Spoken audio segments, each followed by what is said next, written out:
हनुमान, हट जाओ मेरे मार्ग से।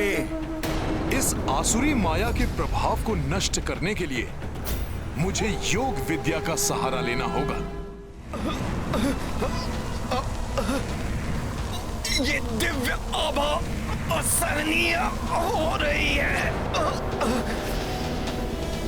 ये क्या है? महाराज सुग्रीव पर ये कैसी छाया?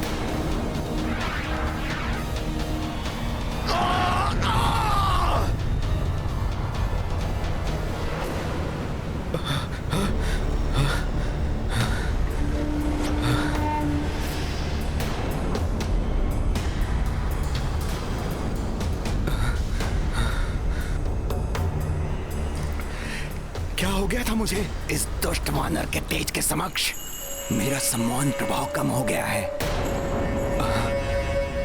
प्रतीत हो रहा है जैसे महाराज सुग्रीव की तंद्रा टूट गई हो। कैसे हुआ ये?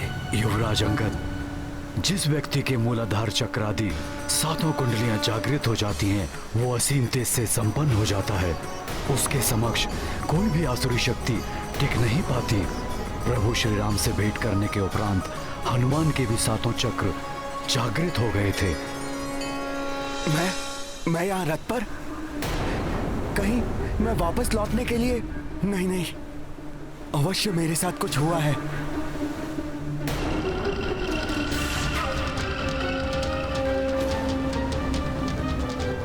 दोनों वही राक्षस हैं जो वानर का रूप धारण किए हुए हैं। इन्हीं की आसुरी शक्तियों के कारण महाराज सुग्रीव आप सम्मोहित हुए थे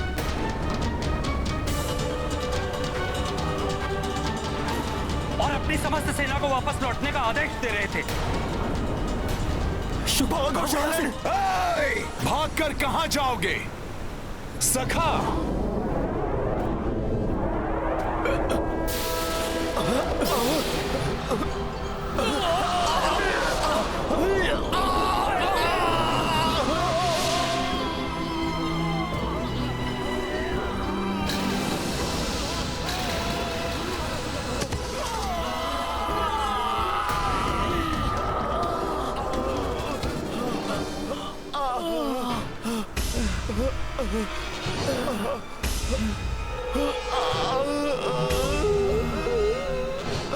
मुझे सम्मोहित करने का दुस्साहस किया तुम दोनों ने।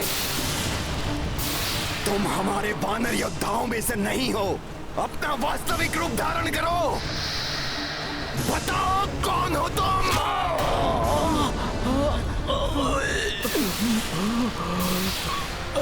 मेरे समक्ष तुम्हारी माया नहीं चलेगी।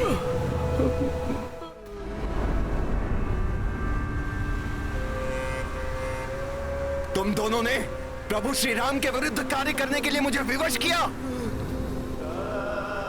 वे तो मेरे मित्र, मेरे भ्राता ही नहीं, मेरे भगवान हैं। मेरे प्रभु श्री राम के कार्य में बाधा डालने का दंड मिलेगा तुम्हें। ये दोनों लंकेश रावण के गुप्तचर हैं, शुक और चारण।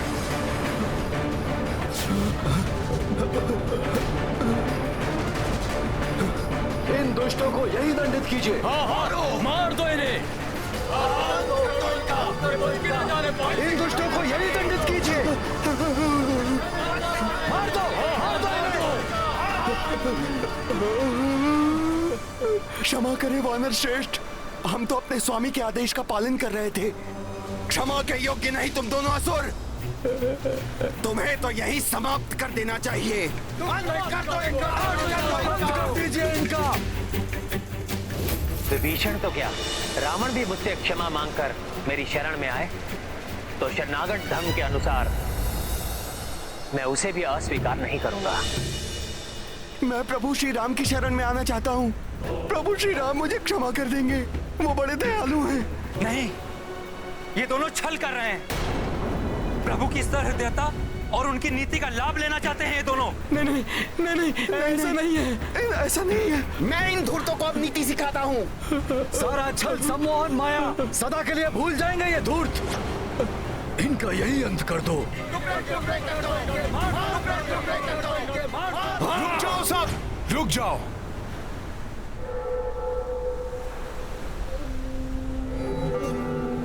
ये प्रभु श्री राम की शरण मांग रहे हैं। ऐसे में हम इनका वध करके प्रभु श्री राम की छवि धूमिल नहीं कर सकते।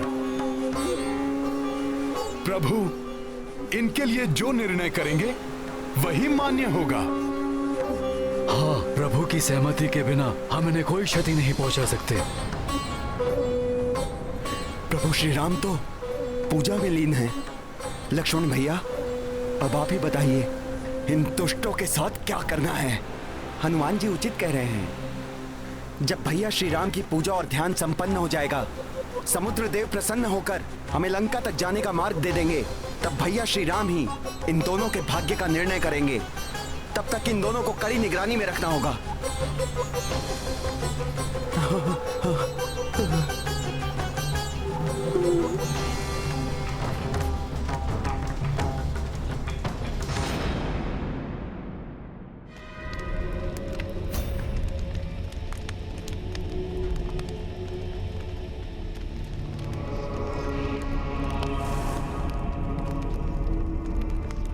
अब तो हवन सामग्री भी समाप्त हो गई माता, किंतु आपके दर्शन नहीं हुए।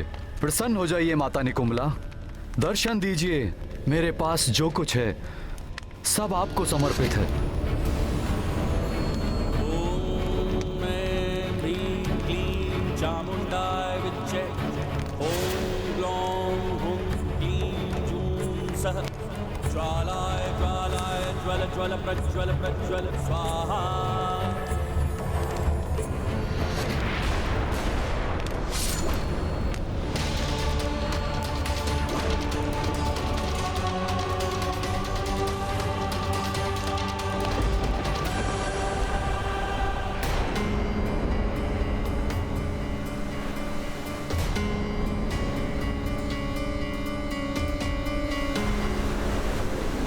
हनुमान जी, भैया श्री राम की पूजा अपने चरम पर पहुंच रही है, किंतु समुद्र देव पर इसका कोई भी प्रभाव होता दिखाई नहीं दे रहा। मैं भी यही सोच रहा हूं भ्राता लक्ष्मण। अभी तक समुद्र देव ने दर्शन क्यों नहीं दिए? माता निकुंभला, आपको दर्शन देना ही होगा, अन्यथा आपके इस भक्त का मात्र जीवन शेष बचा है। इसे भी आपको अर्पित किए देता हूं।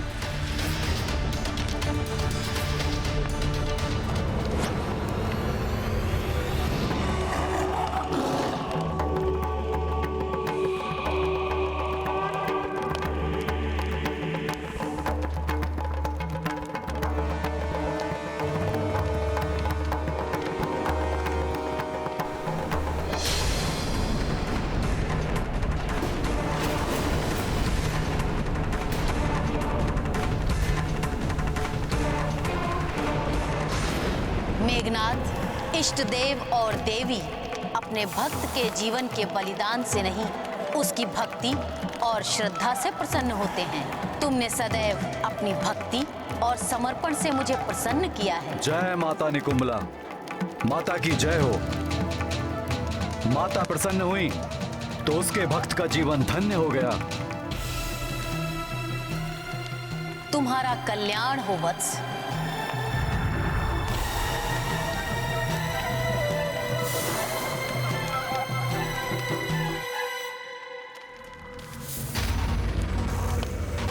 इस बार तुमने विशेष रूप से उग्र पूजा की है मेघनाथ।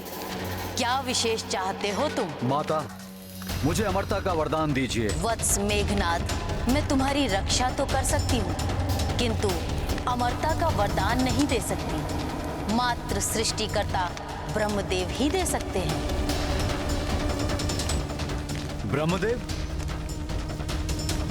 परंतु माता, ब्रह्मदेव को प्रसन्न करने के लिए तो वर्षों तक घोर तप करना पड़ता है। तुम्हें कदाचित स्मरण नहीं है मेघनाथ, जब तुमने देवराज इंद्र को बंदी बना लिया था, तब ब्रह्मदेव ने उन्हें मुक्त करने के लिए तुम्हें एक वरदान देने का वचन दिया था। तुम उसी वचन का लाभ उठा सकते हो। ब्रह्मदेव शीघ्र दर्शन देकर तुम्हें इच्छित वरदान दे सकते हैं। माता निकुंभला, आपने तो मेरी समस्या का सहजी समाधान कर दिया।